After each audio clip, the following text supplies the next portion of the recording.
Hello, everyone. It's Shane Kanto, your Wasteland reviewer, and welcome to the Wasteland Watchlist here on the SPM Crew Podcasting Network. And this is my weekly show where I play a little bit of movie roulette, where my guests and I randomly pick a film from my enormous and obnoxious watchlist, and it could be basically anything, including the third film in a old 1930s and 40s horror franchise, which is exactly what we're doing this episode. But joining me for the third time on the watch list is Mr. Bubbawheat. Thank you so much for coming on. Yeah, it's good to be back. I'm always excited to have an excuse to watch a random movie. I don't watch nearly as much movies as I used to. Well, and it's always fun because you never know what we're going to land on. And our last two episodes were a pair of really art house films from auteur filmmakers. And this time we're talking about The Son of Frankenstein. So this is indeed the third film in the Frankenstein franchise, which is part of the greater Universal horror movie, monster movie franchise. This came out in 1939, but here's a little bit of background. So, released January 13th, 1939. So, this was a January film on top of that. They even released horror films back in January, back in the 30s too. We got 99-minute runtime, directed by Roland V. Lee, starring Basil Rathbone, Boris Karloff, and Bela Lugosi. So two of those phases that you would 100% expect to be in a Universal horror movie, monster movie. This had a budget that ballooned up to $420,000. Like I said, this is the third film in the Frankenstein franchise. It introduced two very significant figures, one of which I think most people didn't realize Igor was not introduced until apparently the third movie in this franchise, despite the fact that the hunchbacked assistant from the original film, aka Fritz, usually gets that kind of look to them. And then also, I know I'm a huge fan of Young Frankenstein, and this is where the wooden armed constable comes from that Kenneth Mars played in Young Frankenstein and lampooned the character from this film. This was made after a successful re release of Frankenstein and Dracula. They thought this franchise was kind of dead in the water, and then they re released the two originals and it made a bunch of money again. So they're like, well, need to make some more of these. It's glad to see that Hollywood hasn't changed in like 90 years. Um, then the budget doubled due to delays related to weather and script issues, which apparently this film was rewritten like well over again. Um, the Ghost of Frankenstein sequel released in 1942 after this because, three wasn't good enough. They kept going. And they wanted Peter Lorre, who declined a deal because they could not get him over from 20th Century Fox to star in the film. This was originally titled After Frankenstein, and Claude Rains considered for the wolf role. And the film brought Bela Lugosi out of poverty. Apparently, he needed a paycheck, and he's just like, "Sign me up." And Universal gave him a nice bit of cash for doing this film. But let's dive in to The Son of Frankenstein, which tells the story of returning to the ancestral castle long after the death of the monster. The son of Dr. Frankenstein meets a mad shepherd who is hiding the comatose creature. To clear the family name, he revives the creature and tries to rehabilitate him because, that is a fantastic idea if I've ever heard one. But what are your general thoughts here on Son of Frankenstein? I mean, I'm vaguely familiar with the franchise. I'm not like a Mm. huge classic movie buff. I'm honestly 50-50 on whether or not I've watched the original Mm. Frankenstein Universal monster movie. I know I've seen a couple of the other ones.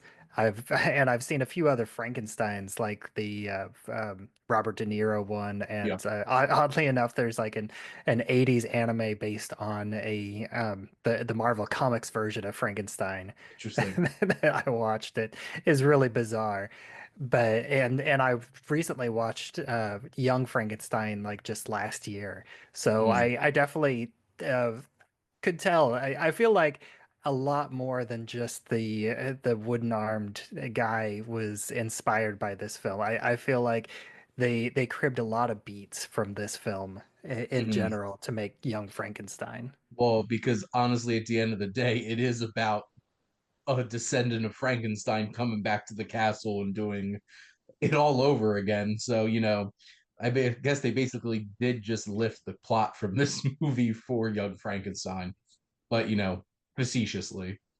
But I guess what were you obviously you don't have a whole lot of background in particular with this franchise. I have seen Frankenstein and the Bride of Frankenstein quite a few times, but I did not realize how many other sequels actually followed in this franchise. I kind of thought it was just done, but I was wrong. But I guess what were some of your general thoughts on the film itself? I mean, I thought it was pretty interesting. I think it was a little bit hard to take it seriously, especially having young Frankenstein being fairly fresh in my head. And I didn't read a ton of trivia, but I did read about, Bela Lugosi's involvement in this, and that he was originally just going to be like kind of a very small role, and he was just paid a pittance, but the director decided to beef up his role whenever he saw like what Bela Lugosi can do, and also in order to get him more money, like to keep him on set longer, Mm, and to get him paid more, um, and I believe that a lot of people that have said that this version of Igor is one of his best roles, aside from Dracula, and I think that that character especially is really interesting. mhm. Which is so interesting because, like, I guess there's not a whole lot of layers to, let's say, Baron Wolf von Frankenstein, Basil Rathbone's character, who just like come back to home and it's just like, well, we're gonna save my family's name by making the same mistake over again. Um, the folly of man. But Igor is such an interesting character, and right from when you get introduced to him with like that weird, like messed up neck because he survived a hanging, and there's even a sequence where like the villagers confront him and interrogate him. And what was interesting to me about this film was my favorite scenes were a couple of just like talking scenes. Like that one, I thought that was really interesting because there was a lot of tension and a lot of conflict going on between the characters. I really enjoyed the moments between Wolf and Inspector Krog and their dynamic, and like Krog laying out like, here's my trauma and why I have a wooden arm, and like Mhm. getting that kind of depth into this because like otherwise like this is the third movie in a monster movie franchise that's rehashing the same exact beats from the first one. It's like, well, we found the monster again, better revive him. So I did appreciate like some of those moments where it added some interesting human conflict and dynamics into the story. Yeah, I also thought it was interesting the way that they made Igor the villain, basically, Hmm. because he, the monster has kind of reverted back to being like more of a tool rather Hmm. than being an actual creature. And he is just literally Igor's tool that he's using him. Igor is using the monster to kill all the jury that hung him for grave robbing. And I also think that that scene with the village council is great, and I love the moment where the foreman is like, you were hanged and pronounced dead, and so you know what happens after that is God's will, and we're not going to hang you again just because the doctor's never been wrong over the course of 30 years, but he just happened to be wrong this one time, so we'll just let it go. A lot of mistakes being made across the board here. It's just like I don't think that's a good enough excuse not to make sure you finish the job on this execution, but whatever. And it was probably one of the things I was a little disappointed about was the monster because in Bride of Frankenstein, he makes a lot of progress and makes decisions and communicates and becomes much more intelligent, which if you've ever read Frankenstein, like this was not what the creation is like at all. I know you referenced Mary Shelley's Frankenstein, the Kenneth Branagh version of it with Robert De Niro as the Mhm. creation. Like that's much more to the book where like the creature is intelligent and seeks vengeance and it's just like you did this to me.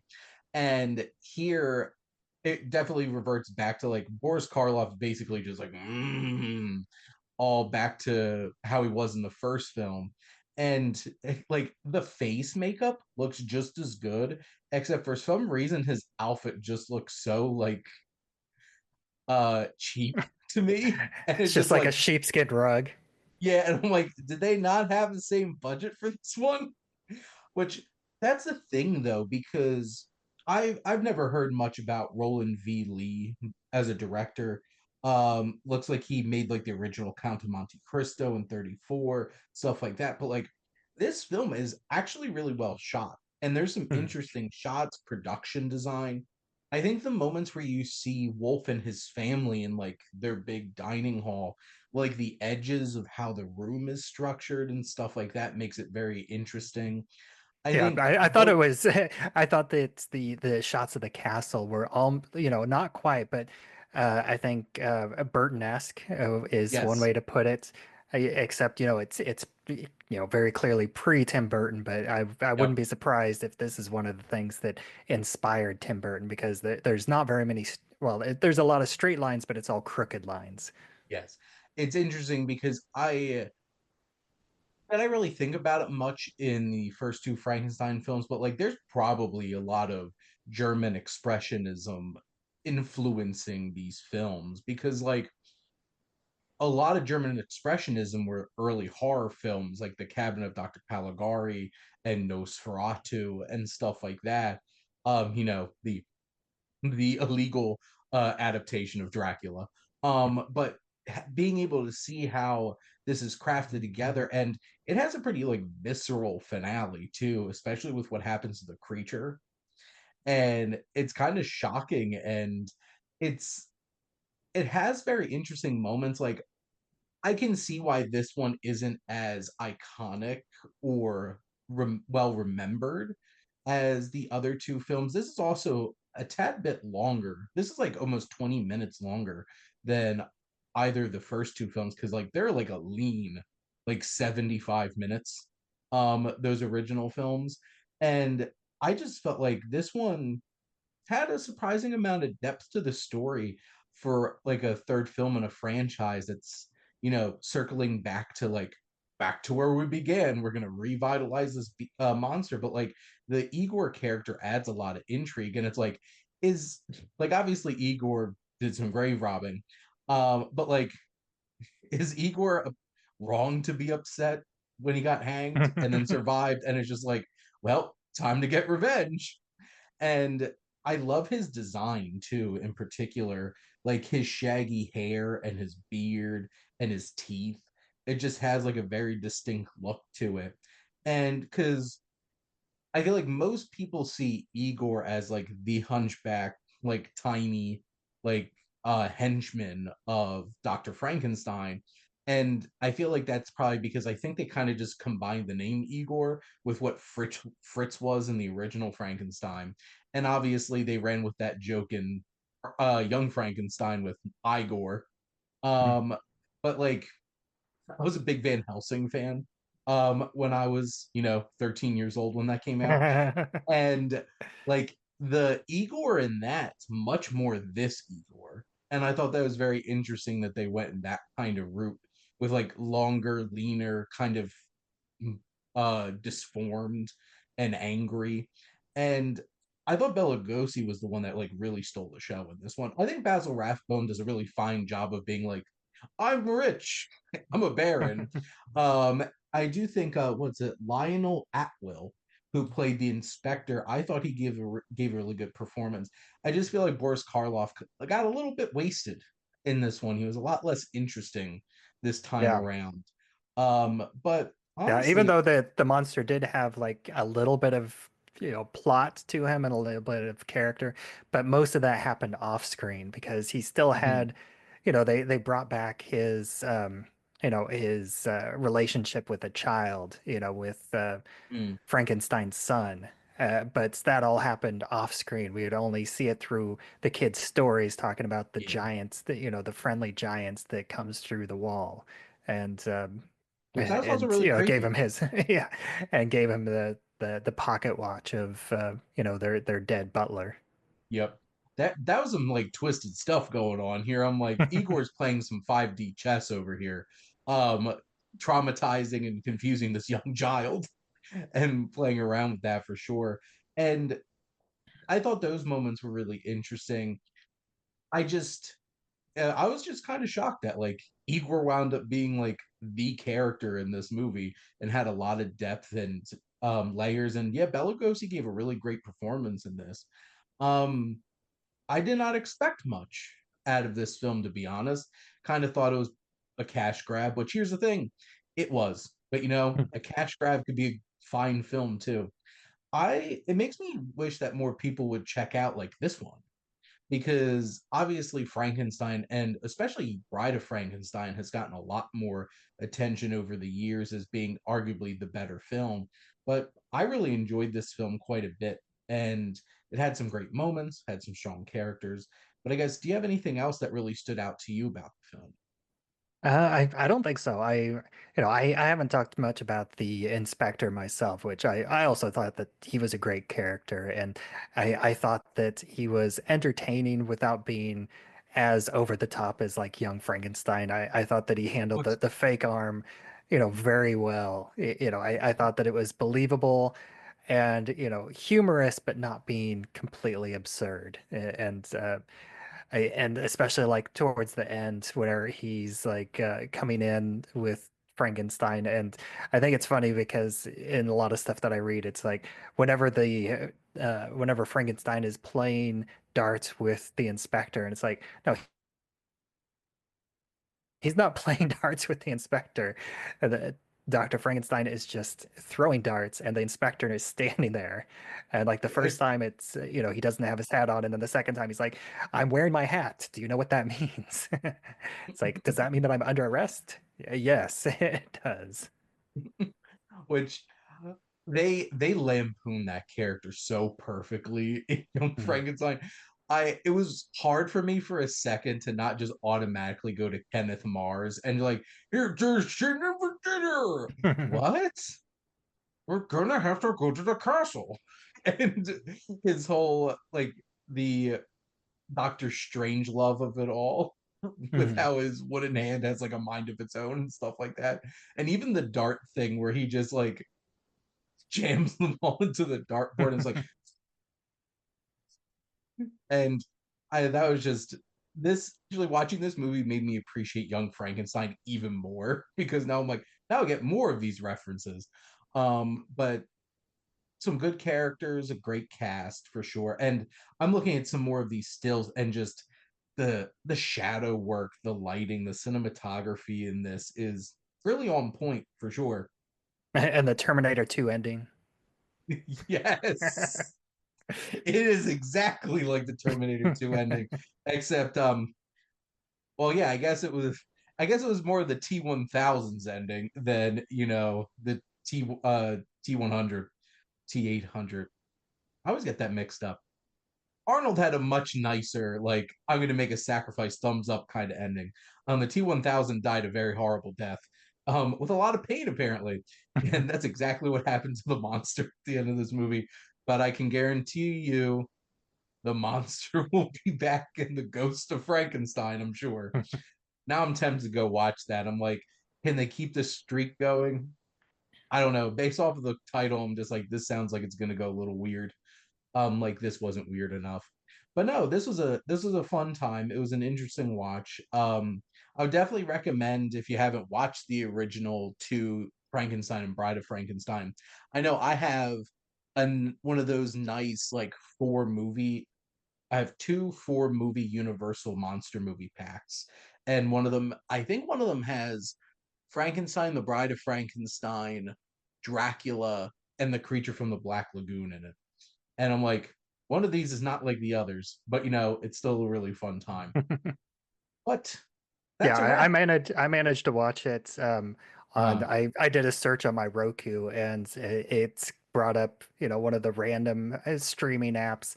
Is called like Essential Sci-Fi Classics, and Interesting.